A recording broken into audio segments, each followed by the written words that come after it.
तो ये इस प्रकार से नेक्स्ट क्वेश्चन प्रिज्म का स्टार्ट होता है। इसमें भी 2-3 क्वेश्चन आपको कराए जाएंगे प्रिज्म से, और बनाने का सब तरीका वही है। बस आपको प्रिज्म देख के उसको कंसीडर करना है और जैसे क्वेश्चन बोल रहा है उसको इस हिसाब से बनाना है। जैसे इस क्वेश्चन में बोल रहा है कि एक 50 मिलीमीटर व्यास तथा 75 mm अक्ष का हेक्सागोनल प्रिज्म है अपनी एक आयताकार फलक पर HP में रखा है। अब आयताकार फलक क्या होता है और HP में रखा है। यदि इसकी अक्ष भूमि से 60 डिग्री का कोण बनाती है तब प्रक्षेप बनाइए। ये क्वेश्चन है। अब आयताकार फलक होता क्या है वो यहाँ पे देखिए।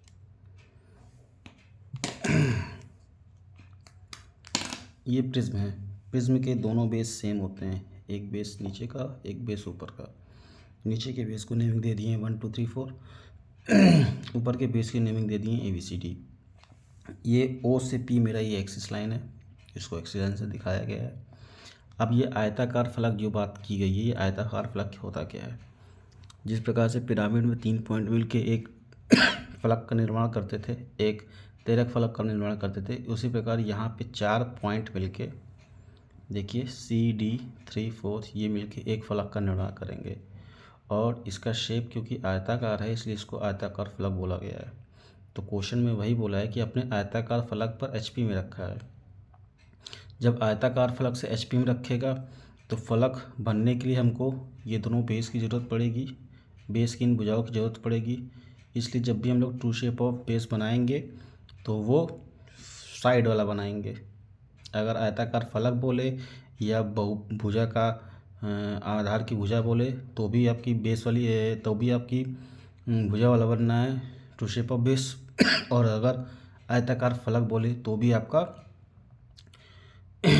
आधार की भुजाई वाला बनना है। ठीक है। अगर इसमें बोल दिया रहता कि अपने वर्टिकल एज पे HP पे रखा है ये अपने, ठीक है, अगर वर्टिकल एज बोलेगा तो वर्टिकल एज ये है, C3 एक वर्टिकल एज है, D4 एक वर्टिकल एज है, ऐसे ही E5 एक वर्टिकल एज है, F6 एक वर्टिकल एज है, A1 भी एक वर्टिकल एज है और B2 भी एक वर्टिकल एज है। तो वर्टिकल एज मतलब ऊर्ध्वाधर कोर। अगर वर्टिकल एज बोले या कॉर्नर बोले तो बनेगा कौन सा true shape of base, corner वाला, कॉर्नर राइट में आएगा। बट अगर रेक्टेंगुलर फेस बोले या साइड ऑफ बेस बोले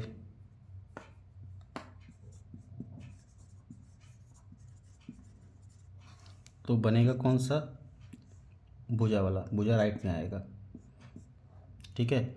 यहाँ पे क्योंकि क्वेश्चन में आपको रेक्टेंगुलर फेस पे बोला है और बोला है HP में रखा है तो आपको true shape of base HP में बनाना पड़ेगा। बनाने का सब तरीका वही है।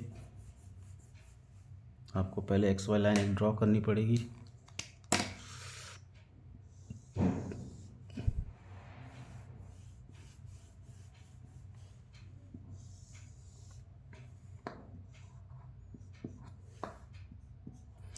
और यहाँ पे कुछ ऊपर नीचे आगे पीछे करके तो कुछ दिया नहीं है, तो आपको VP में फर्स्ट एंगल प्रोजेक्शन ही देख के बनाना पड़ेगा।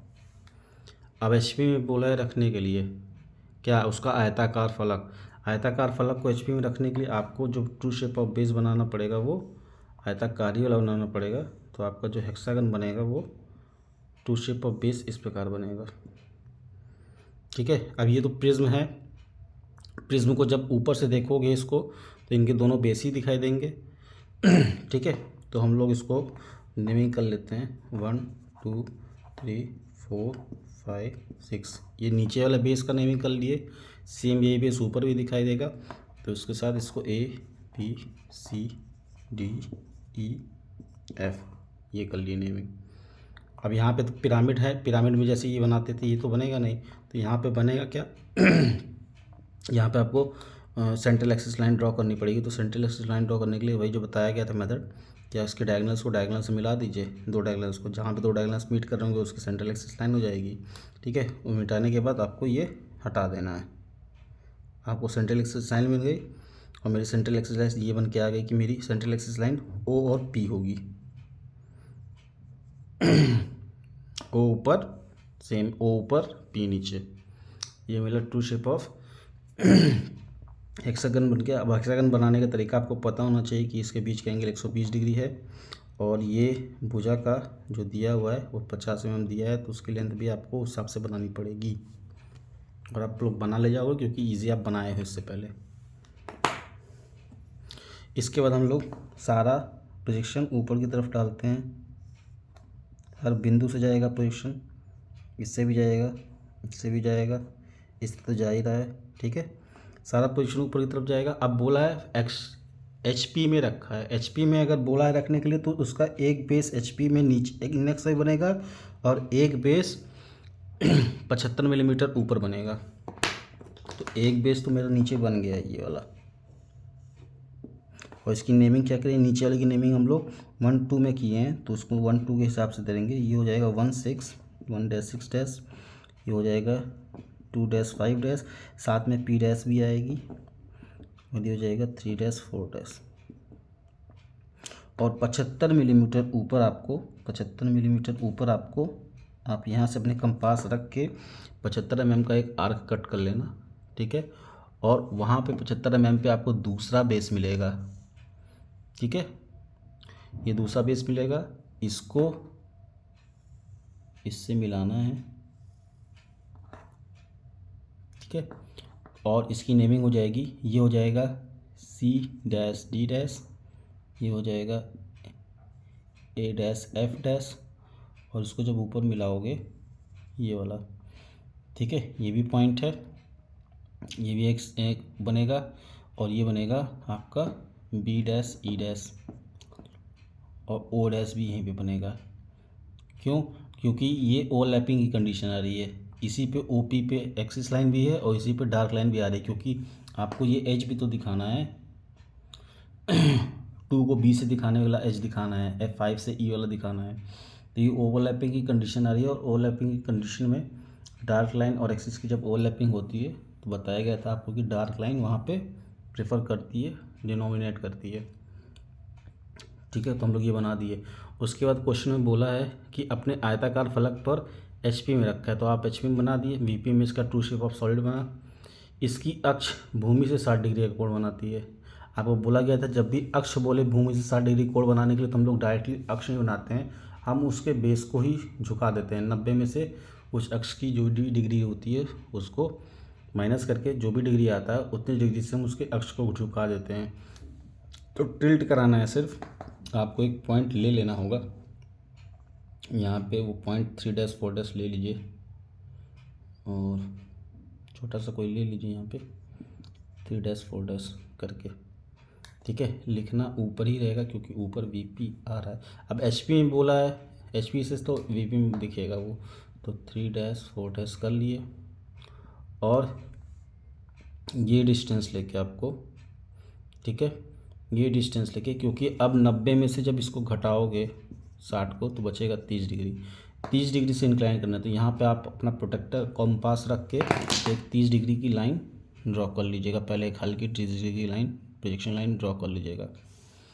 ठीक है, उस पर ये लेंथ लेके 3-4 से 1-6 की लेंथ लेके आर्क जहाँ पे कट करेंगे वहाँ पे आपको मिल जाएगी 1-6 की लाइन, और 1-6 की लाइन से 90 डिग्री एक लाइन बनाइएगा, इधर भी 90 डिग्री एक लाइन बनाइएगा, ये दोनों 90 डिग्री लाइन बनाइएगा। इस प्रकार से इसको मिला दीजिएगा, तो डार्क लाइन हो गई। ठीक है, 3-4 से C- की D- की डिस्टेंस लेके इस पे आर्क कट करना, तो ये आपको मिल जाएगा। एक आर्क यहाँ पे कट करेगा, ऐसे सेम डिस्टेंस लेके यहाँ पे एक आर्क कट करेगा। ठीक है, तो आपको ये दोनों लाइन, दोनों पॉइंट्स मिल जाएंगे। कौन कौन से पॉइंट्स मिल जाएंगे?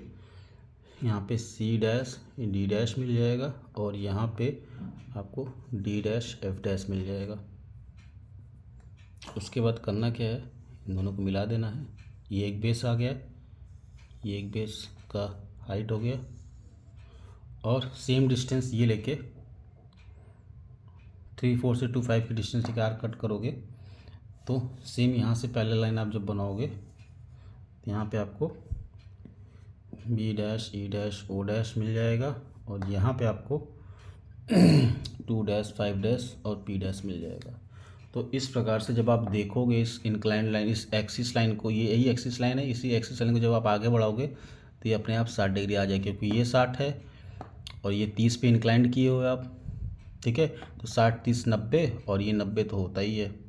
ठीक है, तो इस प्रकार से 60 डिग्री बोला था तो 60 डिग्री मेरी अपने आप बन के आ जाएगी। जब इसको 30 डिग्री इंक्लाइंड करोगे तभी वो 60 डिग्री बन के आएगा। अगर आप ना किए रहते, आप सीधे एक्सिस लाइन ही बना देते 60 डिग्री का, तो ये जो पार्टीशन आ रहा है ना इक्वल, ये इक्वल नहीं आता, ये थोड़ा इधर आ जाता और उधर ज़्यादा गैप मिल जाता। इसलिए जब भी एक्सिस को इंक्लाइन करने के लिए बोलते हैं तो हम लोग बेस को, एक जो भी एक्सिस की एंगल दिया रहता है उसको 90 से घटा के उतना बेस को इंक्लाइन करते हैं। ठीक है, अब आपको प्रोजेक्शन लाइन बनानी है नीचे की तरफ, सारे हर पॉइंट से बनाओगे।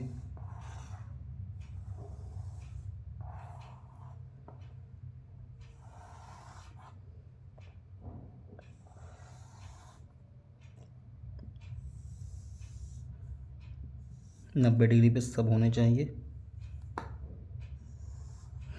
और इधर से भी बनाओगे।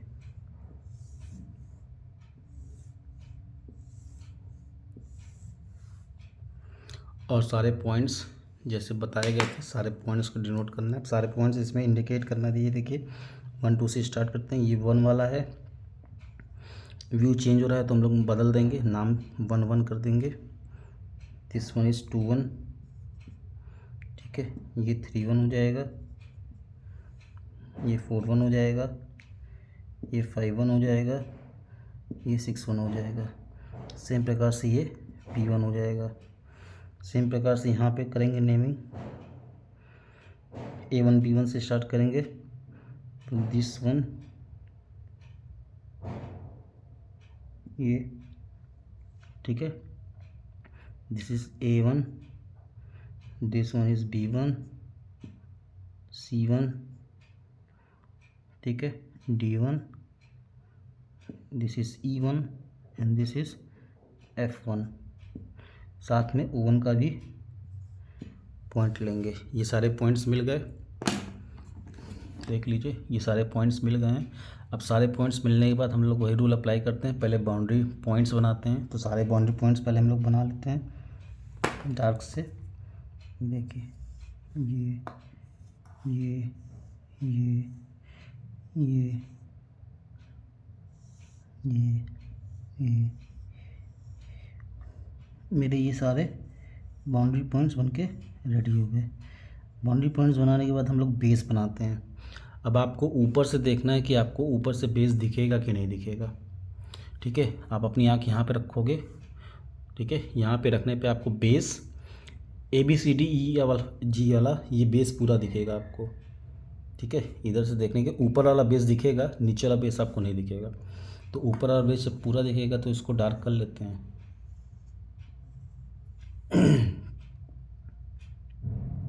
और बताया गया था कि किसी भी बाउंड्री पॉइंट के अंदर अगर ऐसे कोई पॉइंट्स मिल जाते हैं जिससे 2 डार्क लाइन आती है तो तीसरी अपने आप डार्क हो जाती है, ये भी बताया गया था। अब नीचे आप देखिए, ये नीचे 3 4 यहाँ पे है, आपको ऊपर से देखने पे वो 3 4 दिखेगा नहीं।